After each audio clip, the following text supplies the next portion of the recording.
This video and all of its contents, including any opinions expressed by the narrator, are strictly for entertainment purposes only and is not intended in any way as a substitute for professional services and consultation from a licensed therapist, doctor, attorney, or other licensed professional service provider.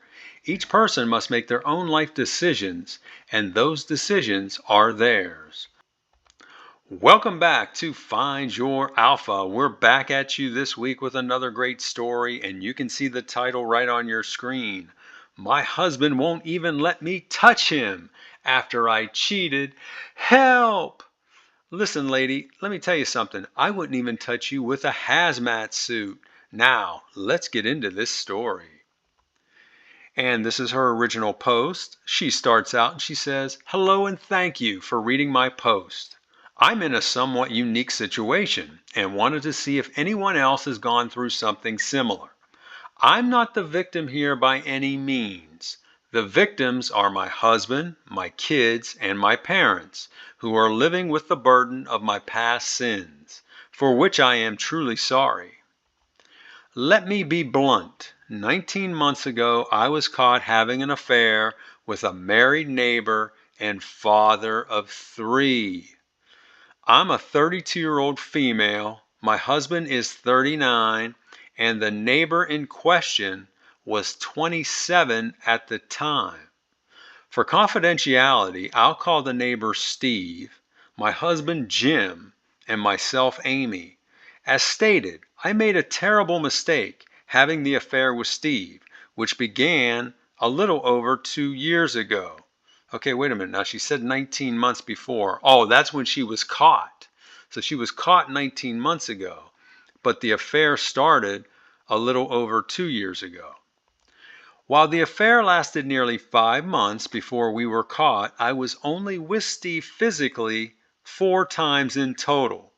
I know readers here are not going to believe that, but I swear this to be true. Well, let me tell you something. I don't believe it. Now, to answer questions about my marriage that I know everyone reading this has. Were we having problems? Did I not love my husband? Was I unhappy? The answer is a resounding no to all of those questions. I was completely happy and fulfilled with my marriage, and I love my husband and our 2 boys, ages 9 and 11, more than anything in the world. Well, I don't buy that, because if you're totally happy and fulfilled, you wouldn't be cheating on your husband. I was totally satisfied emotionally, mentally, and physically by Jim. He was all I ever dreamed of, and so much more. My misplaced attraction to Steve happened from a deep place that took me back to my first romantic encounter when I was 18. It was a feral attraction, just like my first time. So she's saying, hey, it was like a wild animal instinct inside me that made me do this. In high school, I dated 4 boys, but nothing serious beyond a quick kiss at the end of the night. In fact, I viewed all those guys as friends, since we all grew up together. Then one day, I was invited to go to a barbecue that a friend's parents were having. There I met Charles. Charles was my friend's cousin. From the first time I saw him, I was taken. At the time, he was 20 and I was 18. From the moment we met, we couldn't keep our eyes off each other. I don't know what it was, but there was just something between us that drew me to him like a magnet to steel, or a magnet to metal, she says. We started talking at the barbecue, and he had to leave for work, so we exchanged numbers. The following day, Sunday, we met for an ice cream in the evening and took a walk. We talked for hours, totally immersed with each other, and just spontaneously started kissing each other. He invited me back to his apartment, and there I had my first experience. So this girl had never been with a guy before. And in fact, she looked at all the guys that she had gone out with as just, kind of friends. But then she meets this guy that gets her juices flowing, And within what, 24, 36 hours, she's having her first experience with the guy. See how easy it is when a woman really wants you guys?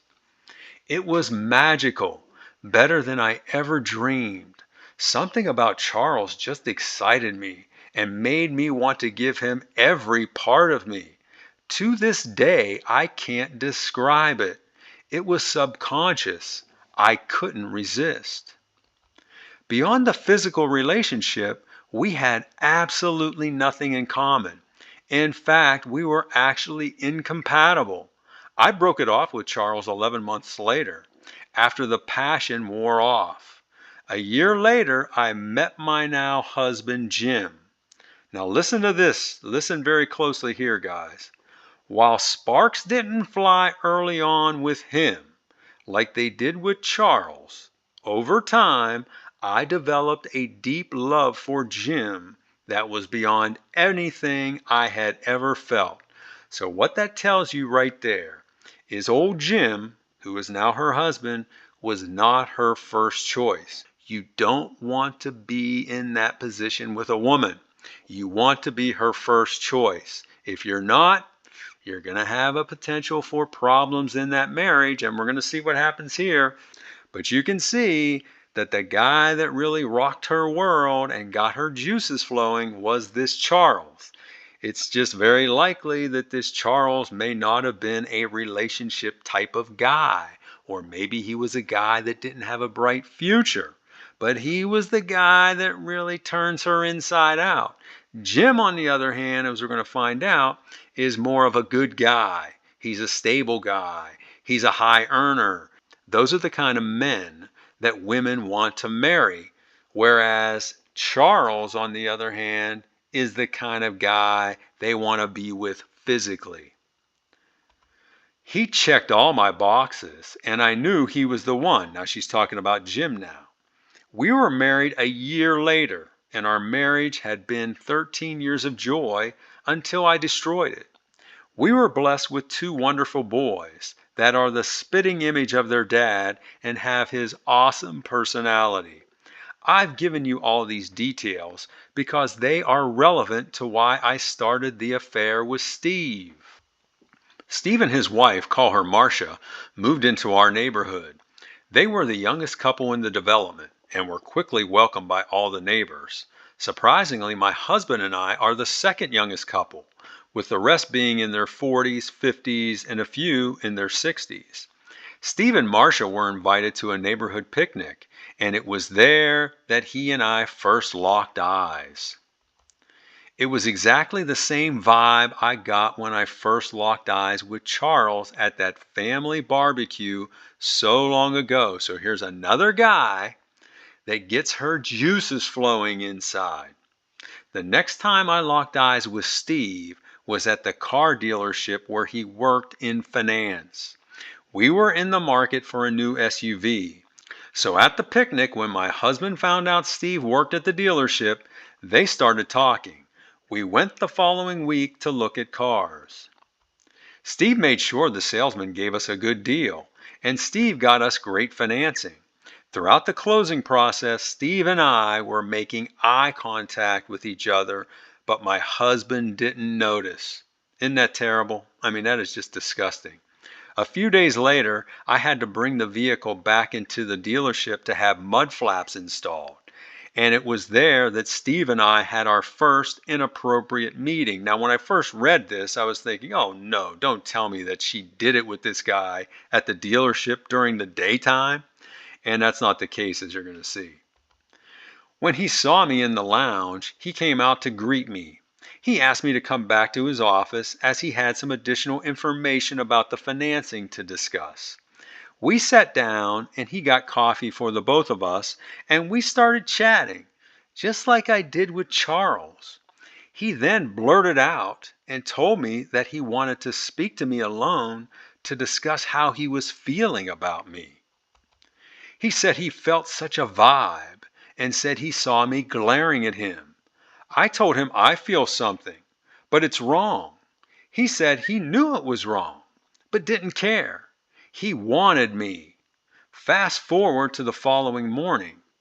when we had our first intimate engagement at his house after our kids went to school and our spouses left for work. Oh my gosh. By the way, my Jim has a good job, and Marsha is an LPN, a licensed practical nurse. As I stated, Steve and I only had physical relations 4 times during the entire 5-month period. There was absolutely no love connection between us, as I loved Jim and Steve loved Marsha. What we had was just physical. And I have to be honest, the physical part was not as good as what I had with my husband, not even close. But it was forbidden and therefore thrilling and dangerous, I guess. Looking back now, I think being a stay-at-home mom for 11 years made me desperate for the attention I was getting from this attractive younger man. I just thought I could have this secret adventure for a while and still maintain a loving and fulfilling marriage with my husband. So this woman is the ultimate cake eater. At least she wanted to be. That thought all came to an abrupt end one Thursday morning 19 months ago. Now listen to what happens here. It was then that Steve and I were caught in bed at his house by Marsha's mother. So this guy's mother-in-law catches him in bed. She walked in on us while we were fully engaged and just started screaming obscenities. She first slapped and scratched Steve across the face, leaving a large gash with her nails. She also hit me square on the jaw and pulled out 2 handfuls of my hair before I could gather my clothes and get out of the house. So, this old mama bear, man, she was not playing around. She's saying, you're not doing my daughter dirty, man. And this lady, you are a tramp, and I'm going to, rough you up. Now, I'm not, advocating violence here, but I can understand how angry this mother-in-law probably was. When I got back to my house, I was in total shock at what just happened, and the reality of what I had done had set in. I knew my fairy tale marriage to Jim was changed forever and could end because of this. I sat silent for a couple hours, just staring at the walls, wondering what I was going to tell my husband. I then decided to call him and left an urgent message. Yeah, what are you going to say? Oh, man. I said that I had something very important I needed to discuss. He didn't respond, so I texted him and still nothing. At this point, I knew that Marsha or possibly even Steve had likely gotten to him. Well, listen, I can guarantee that Steve did not get to him. Steve, the cheater, was trying to avoid your husband. It more than likely was Marsha or maybe Marsha's mother.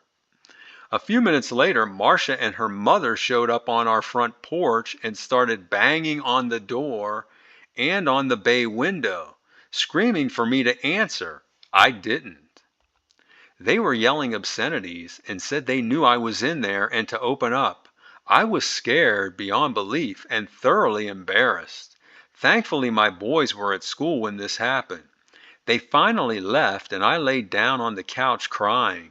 I fell asleep briefly and was awakened by the sound of a car door in the driveway. I looked out and saw my husband. I ran into the bathroom to splash my face and look into the mirror before going back into the living room to greet him when he opened the door, but he didn't enter. Instead, I saw out the window that he was walking down the street towards Steve and Marsha's house. I watched him as he walked down there and entered, where he stayed nearly 3 hours before coming home. So I wonder what Jim was doing down there with Marsha. When he came home, I went to hug him and he just kept me away. I then started apologizing and he said that my apology was not accepted and he wanted me to leave now. I fell to the floor crying and begging and told him I didn't want to go, but he insisted. You notice how in all these stories the women always go to their knees and start, being subservient and begging. It's just like a ploy. It's like a standard ploy from their playbook. He then called my mother on the phone and told her what I'd done and asked her to come over and pick me up. Mom came over. When she arrived, she apologized to Steve and forcibly convinced me to go back to her house for the night. She then helped me pack some clothes, and I left crying, asking Jim what he was going to tell the kids. He said he would take care of it, and I left brokenhearted and ashamed. Well, I applaud the husband here for saying, hey, I'm going to talk to the kids, because I think the kids deserve to know. Now, they are young, so he has to handle this the appropriate way, but I think it's important for him to tell them truthfully what is going on and what happened. That night I called Jim, and to my surprise, he answered. When he did, he just said hello and went silent. I told him it was me and that I was so sorry and that I would never do something like this again. I also told him that I will spend the rest of my life making it up to him. Jim said nothing and just asked me if I had anything more to say. I said no and asked him what he was feeling. He told me, you know what I'm feeling, and I started crying. He then said he wanted me to stay at my parents' house for a couple weeks before I came home. I reluctantly agreed, but asked when I would get to see him and the boys again. He said he doesn't want to see me now, but agreed to have a brief call with me every evening at 9 o'clock. We ended that first call with me saying, I love you, and Jim saying nothing, just hanging up. Well, what did you expect him to say? Oh, I love you too, after you just cheated on the guy? Come on. Our call the following night went the same, with me apologizing and Jim being silent until I quit talking. He then told me that he wants a divorce. Good move, Jim. Hearing this, I melted and begged him for another chance. He refused and said he knows he'll lose half his hard-earned assets. Then, in the next breath, he said he'd give me everything he owns if I just disappear and leave him and the boys alone. So this guy at that point in time is thinking, I just want to get this woman out of our lives. I broke down and told him, you don't mean that, Jim. And he said, yes, he does. We ended the call and I cried all night. I then started thinking of what I could do to make him stay and came up with a plan to offer him a post-nuptial agreement that would be so favorable he couldn't refuse it. All I wanted was to get a second chance to prove my love to him, no matter what the cost. The following week, while Jim was meeting with his divorce attorney, I was meeting with a divorce attorney myself, not to prepare for divorce, but to create a post-nuptial agreement to present to Jim before I received the divorce papers. I went to 4 different attorneys before I found one who specialized in post-nuptial agreements and who was willing to create such a lopsided agreement. Lopsided in that my husband would receive nearly all the benefit in exchange for remaining married to me for a period of time, thus giving me a second chance at love. Unfortunately, Jim's attorney completed the divorce papers in just 11 days, and I was served at my parents' house. 2 days later, I had Jim served with the proposed post-nuptial agreement. We talked that night after he read the proposal. He was a little surprised at what I had offered, and for the first time I could sense the caring person I once knew coming through, not the angry man who had been so robotic and cold for the past 2 weeks. Well, how did you expect him to be? Warm and loving? Financially and personally, the agreement is a complete and total win for Jim, and an opportunity for me to prove to him I'm worth keeping.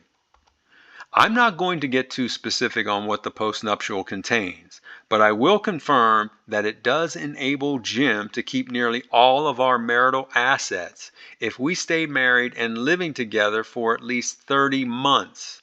Additionally, if I were ever to be unfaithful again and we divorce, I lose all claims on our marital assets. I get nothing and forego any alimony and child support payments. The agreement also calls for me to get a full-time job within the next 6 months and begin contributing to an appropriate share of our household expenses. Finally, my husband can see other women if he chooses throughout the remainder of our marriage. So she's offering him an open marriage. I know Jim would never be unfaithful. It's not in him. But I want him to know I love him enough to give him this option. No, the reason why you're putting it in there is because, like you said, you know that's not him and he's never going to be unfaithful, so you have no risk there. Don't try to fool us. To my surprise and delight, Jim accepted the offer with one additional stipulation. Jim, what are you doing? You need to divorce this woman. The clause Jim wanted added stated there is no requirement for us to sleep together or to have any type of marital intimacy during the remainder of our marriage.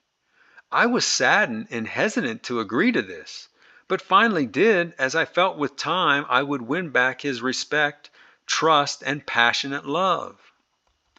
Things have not gone as I thought, and that's why I'm here. We are now 17 and a half months into our second marriage, as I call it, and our relationship is one of being housemates, raising our boys. Don't get me wrong, I thank God every day for the second chance I've been given, but what we have wouldn't qualify as a marriage. It's more like we are two divorced people cohabitating. Since my affair, Jim has shown absolutely no affection towards me whatsoever, and I mean nothing, not even a kiss or a hug. So she's saying in 17 and a half months, this guy has totally avoided any contact with her, any physical contact, even something so innocent as a kiss or a hug. He won't even let me near him to express any type of affection, although I do get in for a hug and a kiss occasionally before he can block me. But I can tell he doesn't like it, so I don't do it very often. Even so, now listen to old Jim here, even so, he requires me to submit monthly to at-home STD testing. So even though he's not touching her, he's saying, woman, I don't trust you.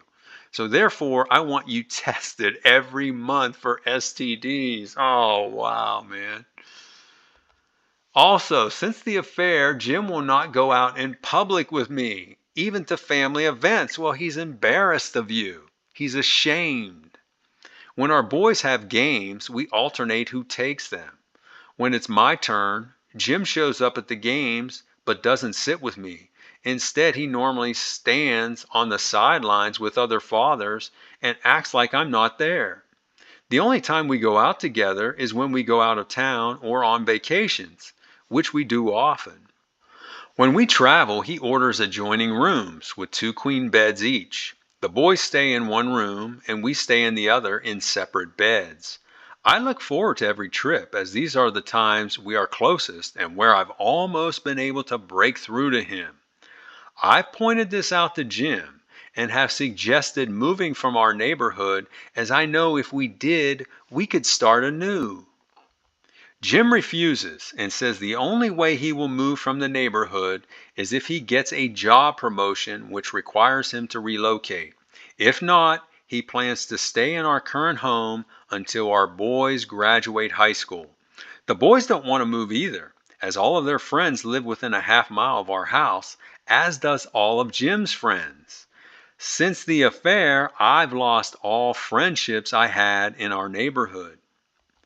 Steve and Marsha divorced 8 months after D-Day, but Marsha and her kids still live in the same house down the street.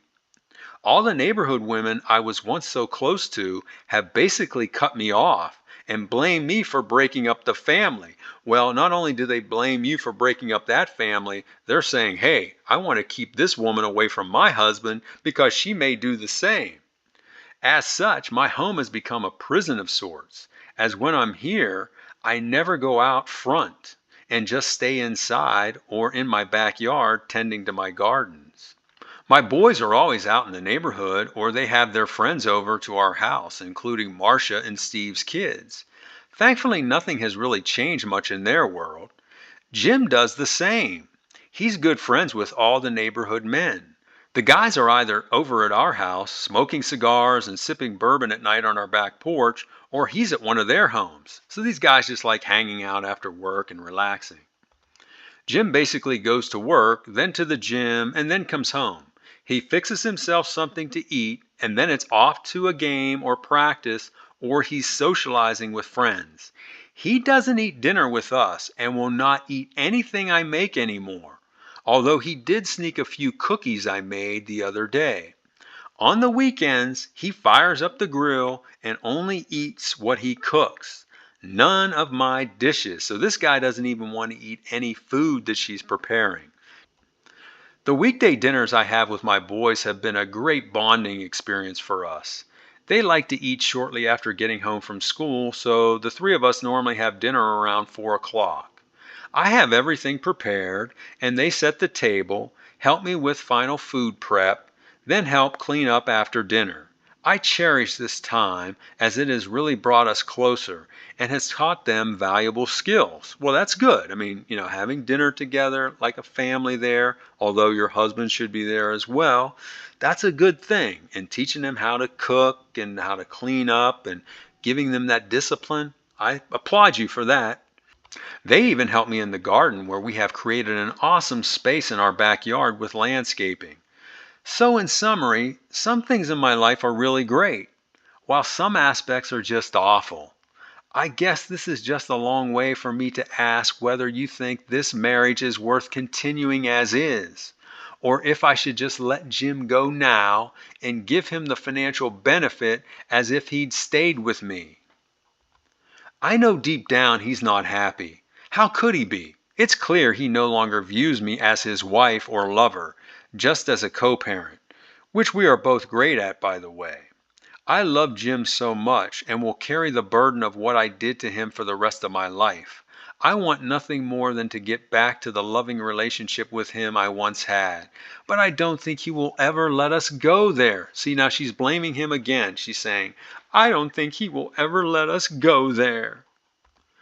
Let me know what you think I should do.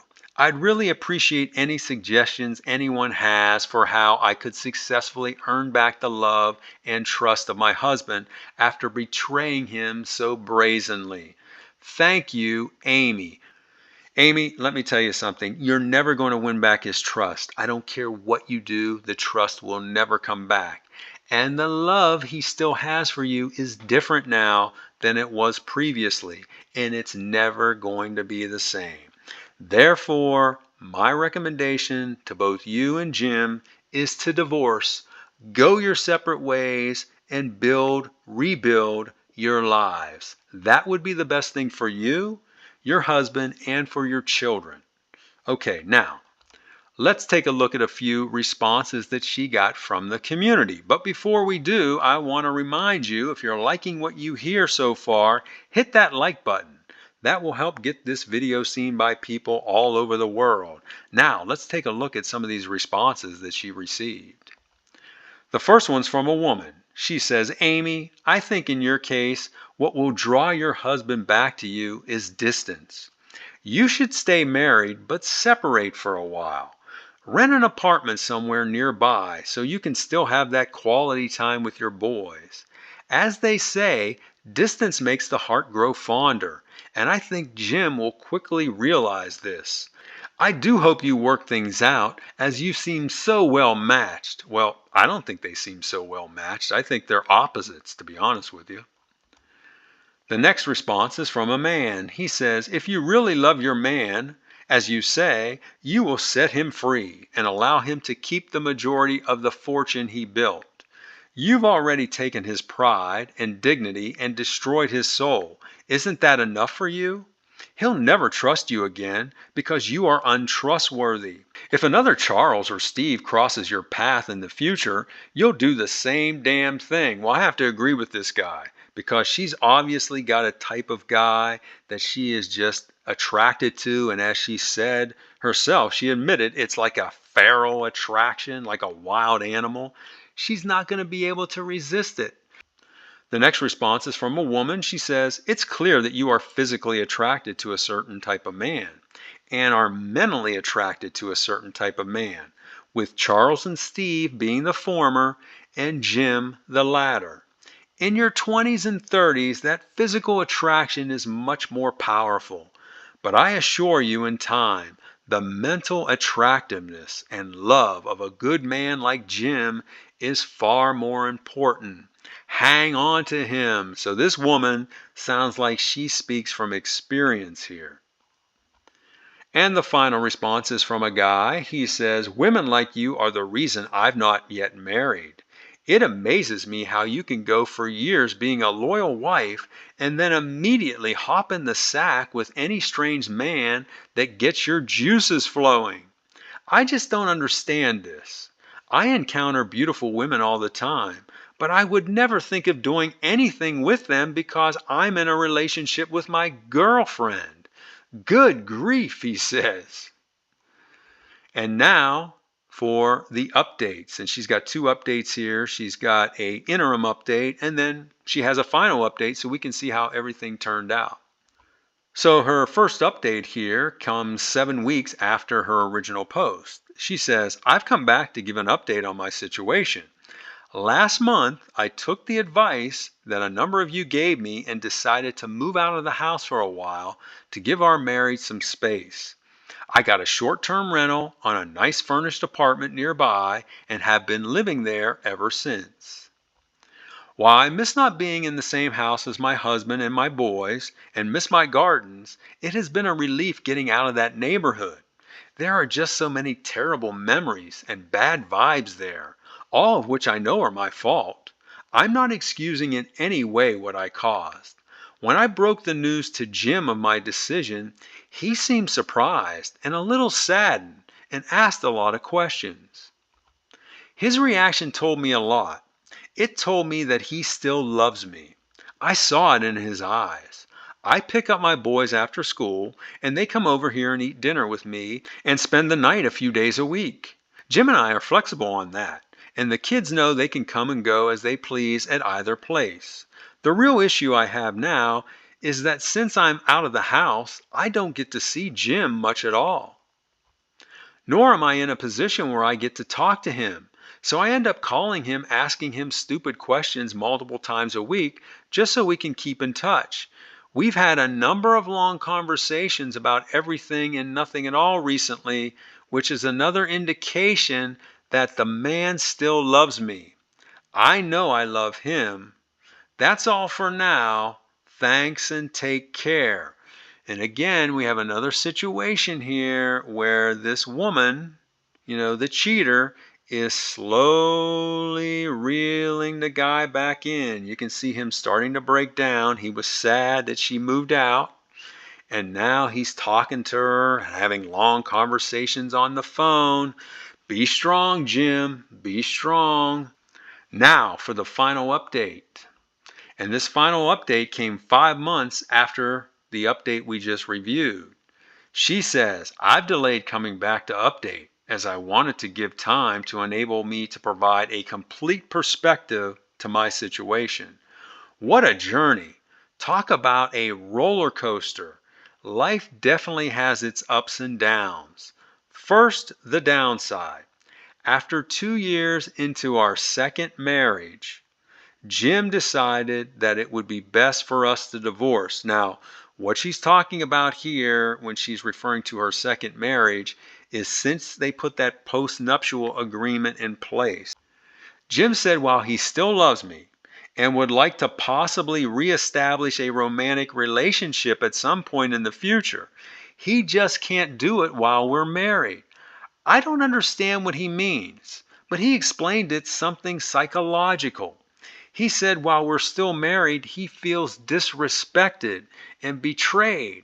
But after we divorce, he thinks he can let those feelings go. Well, that's because if he remains tethered to you under marriage, then he's going to feel disrespected. He's going to feel less than. He's going to feel embarrassed. He's going to feel like a simp, like a cuck. He doesn't want that. A man wants to feel strong. Whereas if he divorces you, now all of a sudden he takes back all the power.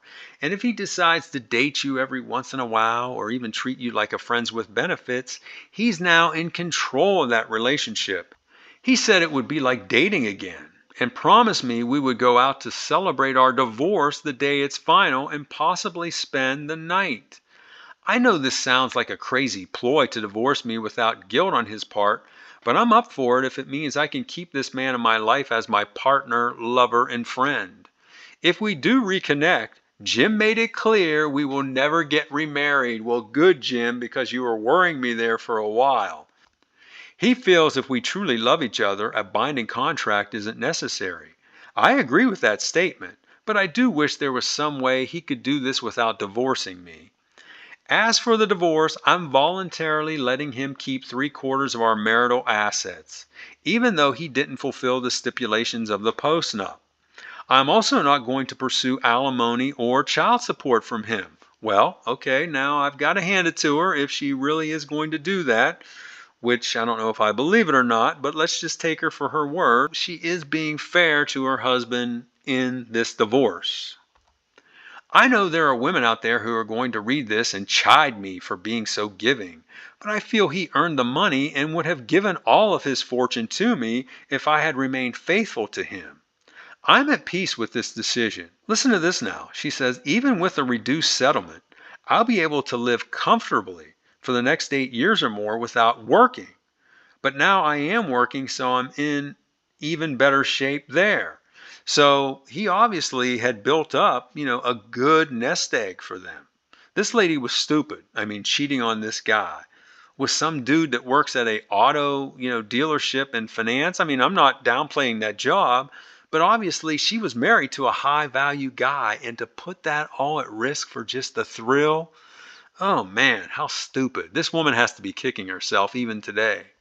In closing, I just want to thank those who sent me responses. You don't know how much your words guided my actions and helped me through this trying time. Before I sign off here, I wanted to give some advice to women out there who have difficulty controlling temptation, as I obviously do. My advice to you is resist. Don't do it. The thrill is not worth the risk. It's almost like the juice isn't worth the squeeze, as the saying goes.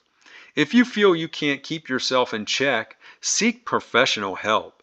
I can assure you from experience, the short term high is not worth the long term loss of love, respect, and trust. My best to all of you, Amy. So that's her story, and I thought it was a great story, and I'm really glad how this turned out. I mean, the fact that this Jim remained in that marriage with her, and it was a miserable existence. He wasn't touching her. He wouldn't eat any of the food that she made. He wouldn't go out in public with her. That's no way to live. Why didn't he just cut it off? He was looking probably financially like, oh yeah, if I stick it out with her for, whatever that time frame that she had in there, I think it was 30 months or 36 months, I'm going to keep 25% more of my fortune, which obviously was a lot of money according to what she said. But I'll tell you what, money is not worth giving up your happiness for. So let's take a look at some of the morals of this story. And there were a ton in here, but I just picked out 4 key ones that I thought were good takeaways. The first one, when a woman truly desires a man, she will move mountains to get him and do everything to please him. Remember that. There's very little work that the man has to do in that case, okay? She's going to pursue him aggressively if she really wants him. Next, if you had to work hard to get her, you're probably not her first choice. Remember that, guys. If you had to date this woman and take her here, take her there, buy her this, buy her that, and she's not giving you all the good stuff, and she's making you wait months and months, chances are you're not her first choice. If you were not her first choice, it is logical that the chances she will cheat would be higher. There's no question about that. I haven't seen any studies to that extent, but it just makes logical sense, right? And then finally, it's best to divorce and provide your kids with two happy homes versus staying together in a miserable one. I said that on the last video too. Don't stay in that environment because your kids are witnessing what's going on. And they're saying, oh, you know what, this marriage business, this must be how marriages are, just miserable. Dad and mom really not liking each other, and mom cheated on dad. You don't want your kids to go through that mess. So those are my thoughts on this story. Now I want to hear from you. What did you think of this story? Would you have handled it like this guy did? Have you ever experienced something like this where your wife cheated on you and you ended up staying with her for a period of time, but then decided, man, this ain't working out, and then eventually divorced? Tell us about it. I'd love to hear from you in the comments. Also, if you like this video, be sure to hit that like button, share it with your friends, and please subscribe to this channel, and I will talk to you on the next one.